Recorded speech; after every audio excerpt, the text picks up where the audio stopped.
One up.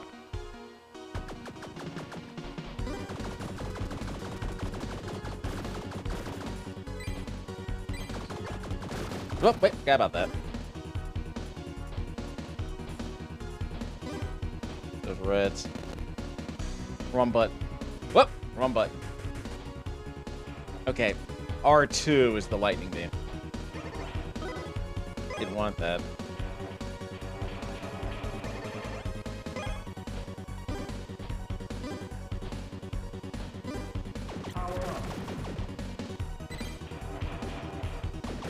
That also works.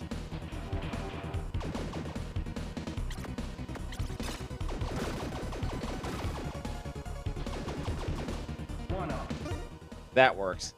So this is SuperTurrican on the PlayStation 4, being played as part of the Turrican Flashback Collection. A disc that I obtained as a Christmas present several years ago. And I'm finally getting around to playing SuperTurrican again, because I did play some of the other Turrican games in this collection, particularly Turrican 1 and 2, which are... they're better than the average Amiga game, I've been told. But here in the year of our Lord 2024, there's not a whole lot of reason to play Turrican 1 and 2 if you can literally just play any other game. Including SuperTurrican, which was apparently, this game was the first Turrican port for a console that didn't suck, is what I've been told. It's a game that I played on launch because it was like people were raving about it when it came out. It was basically, it was Factor 5 getting its hands on the ability to to bring back Turrican for 16-bit consoles at a time when most people had only played really bad Turrican ports on the NES, the Game Boy. I want to say maybe even the Master System got one, but who played a Master System in this country? I'm playing in the United States, so obviously no one cares. But when I was a kid, these the original Turrican ports came out on the Game Boy and the Super NES, and they were, the Game Boy and the NES, and they were considered terrible. Like there was no invincibility knockback in those games. Like if you took a hit, you kept taking damage until you left the enemy sprite. Like it's like touching an enemy was like getting shocked by lightning. There was no invincibility after you took damage in that game, which is something that this game immediately fixed. I guess Nintendo gave them notes and said, "Hey guys, it's 1991," or I think they said it was like 1993. You know, add invincibility to your game. Don't be an idiot. Let's see. The rewind is L1. The line, that's the bomb. Yeah, that's the screen clearing bomb is L2. The ice beam is R2, and the wheel, which I never used, is 1. But it makes all the, actually I could probably set the wheel to triangle. Because I never use it. Whoops. So jump should be on X. L1, yeah, that makes sense. That actually makes sense. The line... Well, the line can be L2, but I'm never going to use it. You could not remap these buttons on the Super Nintendo, as I recall. I believe L1 was for the ice beam, and I think L was for the ice beam on the Super Nintendo version, and R was for the line. I forget. Again, I used to own this. I rented this game when it came out, and it was the first time I heard Chris Hulsbeck's music, so I was a big fan of that. It had surround sound, which I didn't have at the time. I still don't have a surround sound setup here. I have a special, like a $30 receiver that can like isolate surround sound audio, so I'll hook that up later. It might be something I do over the Thanksgiving holiday. But I remember, you see, that's a great effect right here. This game actually, this is in the upper tier, the upper half of Super Nintendo games, I would argue. In terms of presentation, it's probably a top 30, top 40 Super Nintendo game. Like in terms of visuals, it's in the high B tier, the low A minus tier, sure. It's one of the better looking games on the console still. And that's good to know that it looks as good as it does, and it holds up as well as you'd want it to. Because remember, the Amiga games looked okay, but they weren't exactly barn burners in the early 90s. So when this game finally came out on the Super Nintendo, it was apparently the first console game that didn't suck. So we had this game that kind of really worked. It had pretty good pixel art, pretty good use of graphic effects, They're using Mode 7 here for the spaceships. I'm like, whatever. The Chris Hulsbeck soundtrack's pretty good. The surround sound is very good. I think it's good. The audio engineering for the stereo sound is actually not bad. You know, tight controls. Again, this isn't a game where you play with a joystick and you have to press up to jump. Like, you have all 6 buttons on the Super Nintendo. No, you have 8 buttons because you can pause. So there is that. And it was, well, I didn't get to I think I got to the final stage of this game, but I never actually beat it. And I want to say it was on the normal difficulty level too. Rapid fire is on, of course. Okay, so I want to say, yeah. So the options, yeah, you can reset these buttons, obviously. But the way it's set up here is I manually set these buttons in the options menu here. And I want to say if it's in stereo, then it's automatically in surround sound. Couldn't tell you what the surround sound does. When I hook it up, I'll let you know. Because what I'll do is I'll test the rear audio channels to make sure I can test how the game works with the surround sound. There were at least, I think, about 6 Super Nintendo games that had surround sound in them. This game, its sequel, King Arthur's World, I think a couple of other games had it. Officially. I want to say there were a few games like Equinox on the Super Nintendo, which I used to own, that had a Tim Fallon soundtrack. Didn't technically have surround sound in it, but I want to say it might have unofficially included a surround sound package as part of the audio engineering. I used to listen to the game with my boombox back in the day. Really sick bass. Really sick. They had a really good. They had a lot of great reverb in there. It made the audio more atmospheric. I'm curious how that would sound nowadays, but I don't have the game anymore. But on a Super Nintendo, if you plug it into a boombox or something with a line output, or play with some headphones, it's a good experience. Let's actually play the game now. Sorry. You know how people hate it when I start setting the table by isolating these games by placing them in context. So I'll do that as I go, I suppose. 1 up. R1? No, wrong button. Okay, I should probably mention this. There is a wheel button, which makes me invincible. There's a meter at the top right-hand corner of the screen where it says energy. Below that is my health bar. The colored bar is my health bar. The bar below that is my wheel time. If I use this, it depletes the wheel bar. I can jump out of the ball. I bounce off of enemies here, but they can't hurt me. Never really saw the point of this, honestly. Let me just see if I can do something else here. And if you're in the air, you'll drop missiles, which is cute, but it doesn't seem to do it. Again, that's not a very useful ability, I don't think. Let's see, I have R2 is for this ice beam, which freezes enemies and shows invisible platforms, like the ones I showed you earlier in the video. These. The red balls are for the spread gun. This is my yellow ball. This is for a bounce gun. So it bounces off of walls. I'll show you that later. There we go. That's my spread gun. I don't know what these blue things are for. I keep forgetting. I think that, yeah, I forget what those blue things are for. That's my line. Are there any blue balls here? Yes, it's for a forward beam. So I'll show you that a bit later, too. That yellow pickup I just made, it gives me an invincibility shield.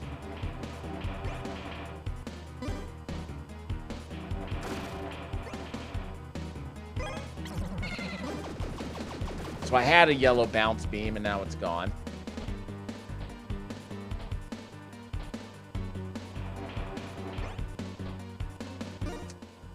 Okay, so I showed you that's my line.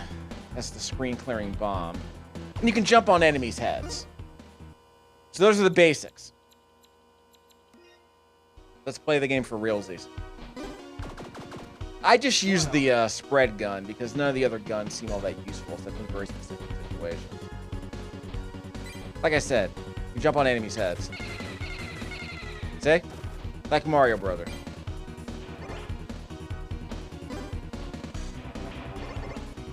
Good. We're gonna go over here and get this. Well, that's a heart pickup. I didn't want that gun. Whatever I just got, I didn't want. Okay, we'll just do this and shoot them out of the air. It's kind of cumbersome, but it does the job. The ice beam is useful in very specific situations.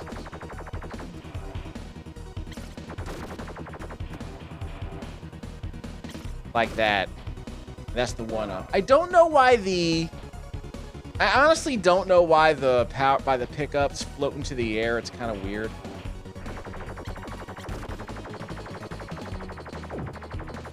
You suck.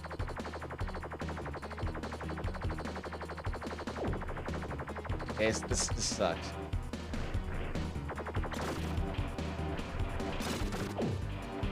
Yeah, I'm gonna die. I don't have enough. Go away. Yeah, I needed that. Give me that. There we go.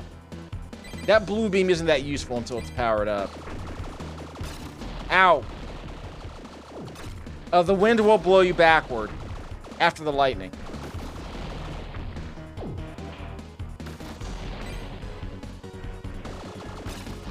Ow. There are very large levels here that you can explore, but you have to kind of make a note of them. That! I think the lightning got me. Good checkpoint here, by the way. I feel like I need to restart this level. I took a bunch of dumb hits. Can I climb this? Not the way I want. I don't want the blue. I got a bounce beam over here. There's your bounce beam. Again, seems highly specialized in terms of its usefulness. I'm not really a fan. That also works. I think there are also hidden areas around here. Ow.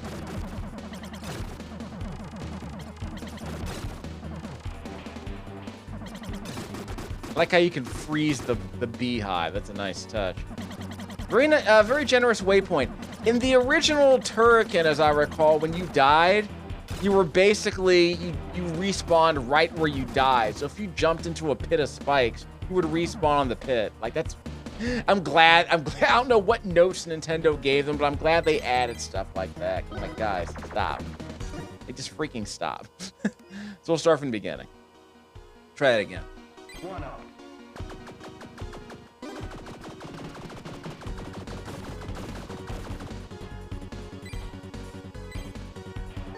There we go. Got that. And that. And that. That's a fully powered beam, I think.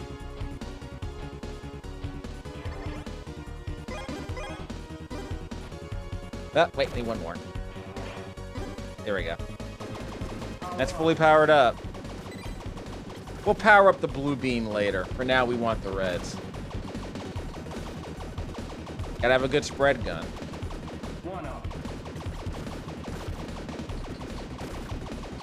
Good. Good.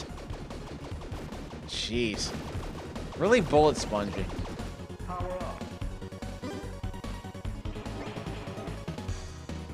Red is good.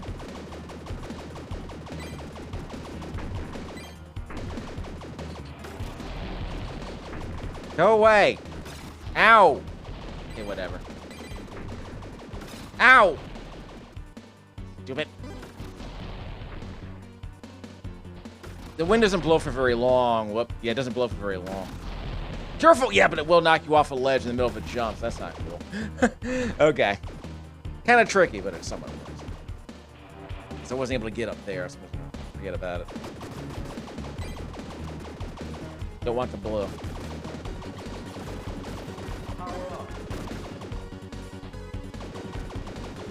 Good voice samples.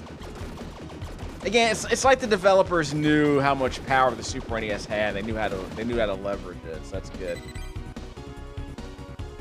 This is a German company, right? I can't remember. If there was, I mean, Chris is German. I want to say. But I want to say Factor 5 was a German joint.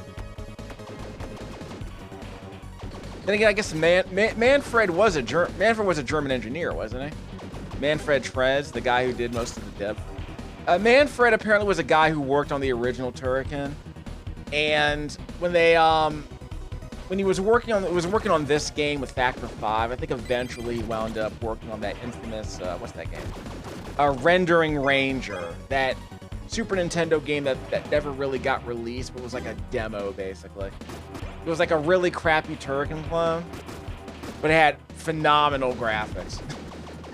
And what was it like? What else did it have? Like, what had like, you know, ridiculous, like all kinds of action with like no slowdown whatsoever. It's a terrible game. I saw footage of it. It's a really terrible game, like very terrible level design where it's like, it looks like a demo. It looks like a game where an engineer said, okay, this is what we can do if we wanted to actually build a game around this technical aplomb. Because yeah, the guy basically like completely like decimated that Super Nintendo. Like he knew exactly what he was doing. But as a game, it's terrible. Like most of the levels are about just walking from left to right, carrying your Turrican style weapon. Enemies just kind of swarm you with numbers. Enemies just kind of swarm you with numbers. I think they want me to pick that up, but I don't have enough. Yeah, I don't have enough juice. Use my line. So dodge that fist. Yeah.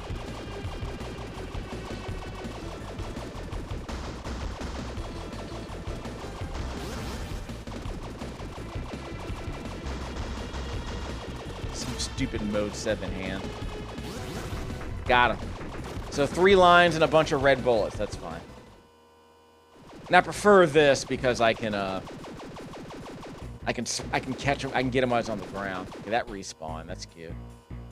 By the way, look at this. What do you call this? This is like, these are gradients, right? Like, great. Look at the color palette of that sky. What a great looking sky. They probably use color math too. That's probably one of the bluest skies I've ever seen in a video game. Like real Sega Genesis energy there. And yeah, now they added the background. You can see the weird like psychedelic clouds they draw in the background. It's wacky. I dig it. So yeah, really good pixel art in this thing. Let's just jump on top. You could try to go for the blue, but I don't think it's worth it at this point. Ah, that was dumb.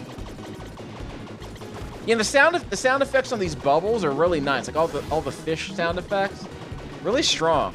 So again, really good audio package all around for this thing. Like this game and Star Fox and Contra 3, they're a great like exercise in terms of like how to like really abuse the Super NES sound chip. Really good stuff. So again, once I get my surround sound setup working, I'll be able to test that out to see how it sounds with surround sound energy. There is a yellow beam I could have picked up. I didn't pick it up. The yellow beam helps me out with the bounce ability, because the bouncy bullets do help. Yeah, see, I picked it up another badge. But they're only really useful for this small part, unfortunately, because it's not very strong. So I would argue that the red beams are stronger. Okay, I can't grab that. I'm not dead. Careful.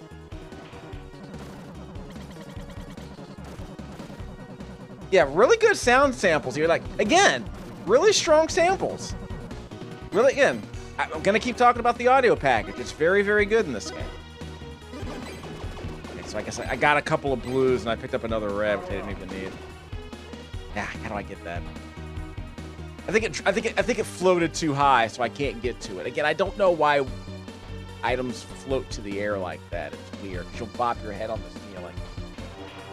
Anything up there I can grab? No. So never mind. So where to now? Oh, wait. Out the way. So I guess 5 or 6 bullets, 5 or 6 spread bullets brings down that giant plant. Maybe 7. Like I said, this spread gun is kind of OP in this game, as opposed to the sequel where the blue gun was all you needed, because it was just one big, you know, it was just one big forward-firing weapon. Yeah, I don't want to go that way. I think that builds up my blue. I think that builds up my wheel meter. I'm not sure. And I guess speedrunners can abuse the wheel ability, but it's not as useful as it is in a game like Metroid, where you can, like, you know, avoid enemies and actually explore with it. Here it just feels like a speedrunning trick. Can't go up there, can I? I have to go around. I'm gonna run out of time. Oh well. Yeah, unlike the sequel is a lot more straightforward, but it's also a lot dumber in terms of level design. Like, level design in SuperTurrican 2 is basically run to the right, use your grappling hook to climb some wall, then run to the left. It's basically all you do. And you hold down the fire button, and enemies, like, you know, eat a lot of damage. They expect you to have that big blue forward firing beam. SuperTurrican 2 is very expensive. I bought that game on clearance from a video store for like 20 bucks. That game is probably worth like $400 now. It's a terrible game. I think I captured some footage without commentary before I sold it, but yeah, it is a very bad game. I am shocked at how bad that game is since I finished playing it. Again, great tech demo for, you know, Factor 5 and Manfred and those folks. A very good soundtrack. Again, a very good demo. There we go. Had to use the R1 to get that. And if you shoot the walls, you might be able to reveal some hidden areas because, you know, see the bullet spray here? When the bullet hits the wall, it creates there's a little explosion. But if there's no explosion on the wall, it means it's hiding something behind it. So that's another way to find secret areas in this game. Again, this isn't a Source action game, but the levels are very large and European. Which makes sense. It's a European company. I want to say the other Turrican games are like that too, but of course, like I said, there are a couple of stages here that are very straightforward. Like, they actually have to tell you where the exit is, because you can't really get lost, because as long as you go to the right, you'll eventually find what you're looking for. So just think of it that way. Whoa, what? Forgot about that bomber. Here's the good music. Let me crank this up.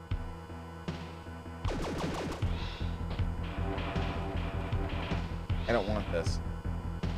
Yeah, I don't want that. Nope. Go around this way. That works.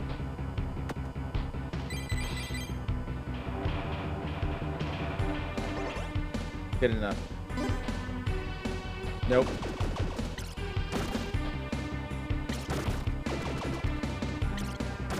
Got him.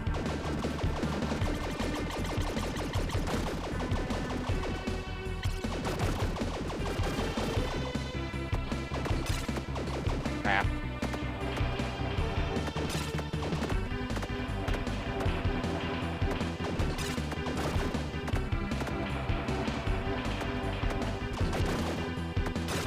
Ah!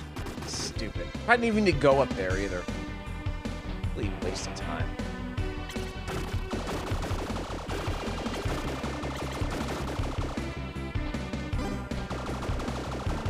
No hidden areas?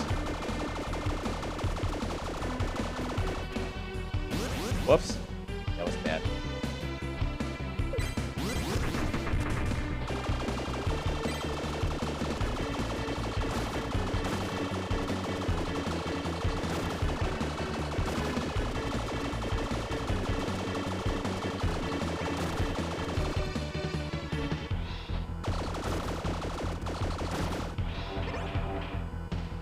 Probably blue.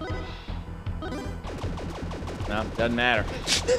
Maybe I powered up the blue, but it doesn't. I mean, I guess it'll. If I switch, the blue will be slightly powered up than it was before, I guess. I forget the rules. This game didn't come with a manual or anything. First of all, Audie, why didn't you add a manual to this game?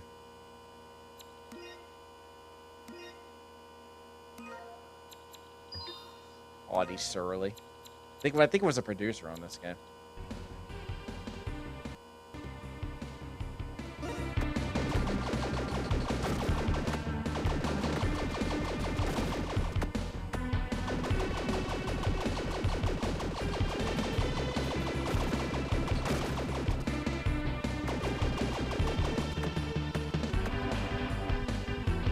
Yeah, there you go.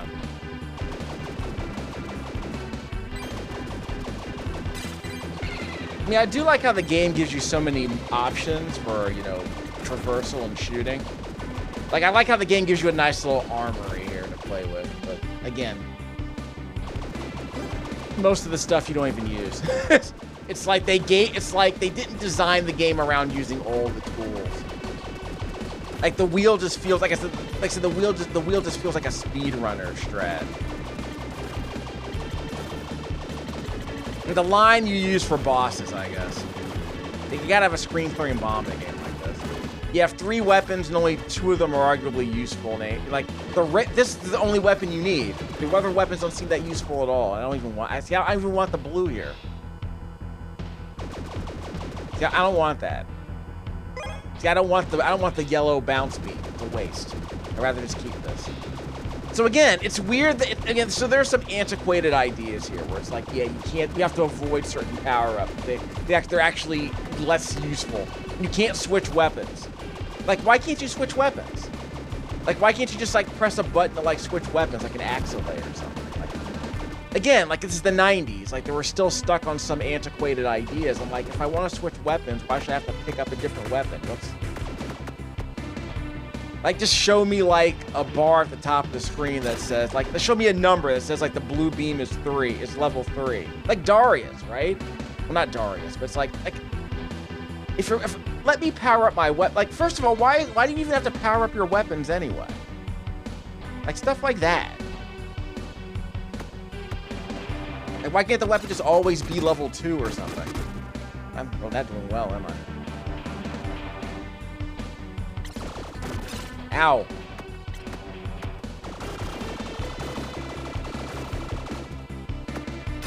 Jeez! Guess I couldn't jump on him. Can't use the line from there. Now we can use the line. Didn't kill him either. Go away. I do like how they drop out of the sky. It's a nice touch. Oh, I didn't want this. Ah, crap. I didn't want this. Okay, never mind. I could just do this. Yeah, just bounce off using your wheel.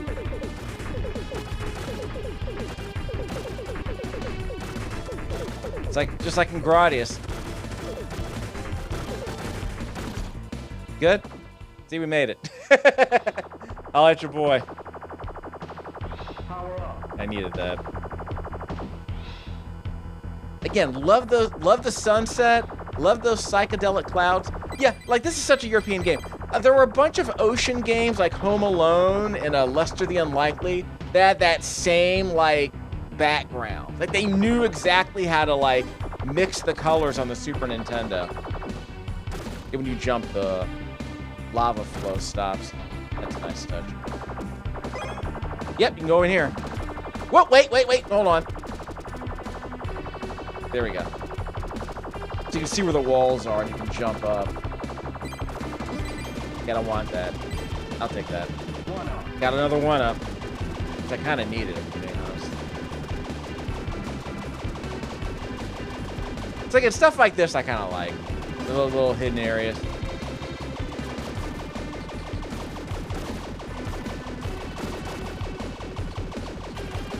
Careful. Didn't see that. Yeah, the rocks look good too. Like again, good pixel art all around. Very good looking game. I want the blue. Nope, I'll take this. This is good. Careful. Just keep jumping straight up and the rock will stop. And then the stalactite will fall too. I don't know what just happened. Oh, I'm about to run out of time. That's bad. That's bad, bad, bad. That's bad. I'm gonna die. Spent too much time messing around. Now I'm gonna find out. It's an old video game. They have to keep you moving somehow.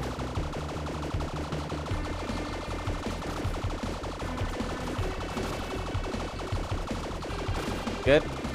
Good. Love the skulls in the background. Nice touch. I guess we're gonna call them skulls. I'll take the blue. Blues are fine. Don't know what happened there. Yeah, maybe a fly hit me. Ow! Needed that. Well placed.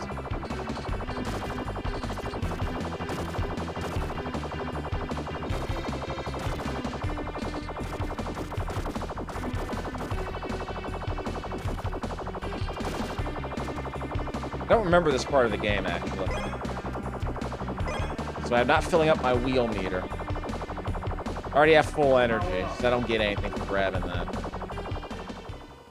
I think this is the jumping boss. Yeah, this guy.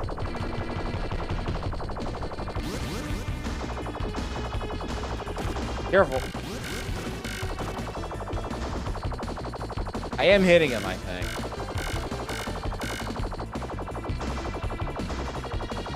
I have to aim high.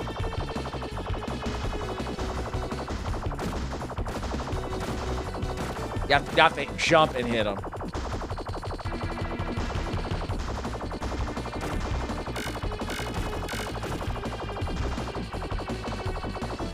If I had a spread gun, that would have been nice. Careful. That also works. Didn't know I could do that. Accidentally found out. Messed around and accidentally found out. Yeah. That was the boss. Didn't mean to do that. Rewind that. Alright, so now we can save that. I missed 9 lives the first time.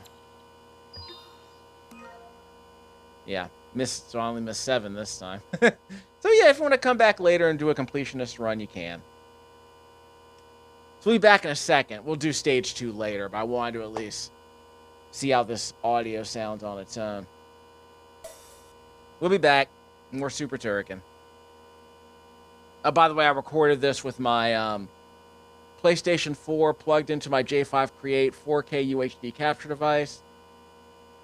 You know what? I've been playing with the input latency. I was supposed to turn on my television. I never got around to it. But yeah, but basically I'm able to play this on my J5 Create 4K UHD. There is a lot of input latency on that thing. I have to admit that. But it didn't seem to hurt me. I was able to play the game. The input latency was totally reasonable. But yeah, if I were playing hooked up to the TV like I should have been, I would have been fine. Let's see. The device is plugged in. The headphone jack, the 1.4 millimeter headphone jack, is plugged into the Vivitar audio mixer here. There's a pink microphone input on the left side of the device because I have an audio splitter on my Turtle Beach headset here. The pink microphone input is plugged into the left side of the device. The green headphone jack is plugged into the middle of the device. And the quad-core Celeron 1.1 gigahertz laptop, as I'm recording this footage at 60 frames a second. It's 4 gigs of RAM. Well, the Windows 10 camera app is how I'm recording this. So we'll get the audio checked out later. We'll hear how it sounds. There might be some audio I might have to do some editing on. I'll tell you what. I'll turn the music up, and then I'll turn on the audio. I'll turn down my microphone, then turn up the music to see if I can get rid of that audio, huh? This is SuperTurrican Level 1.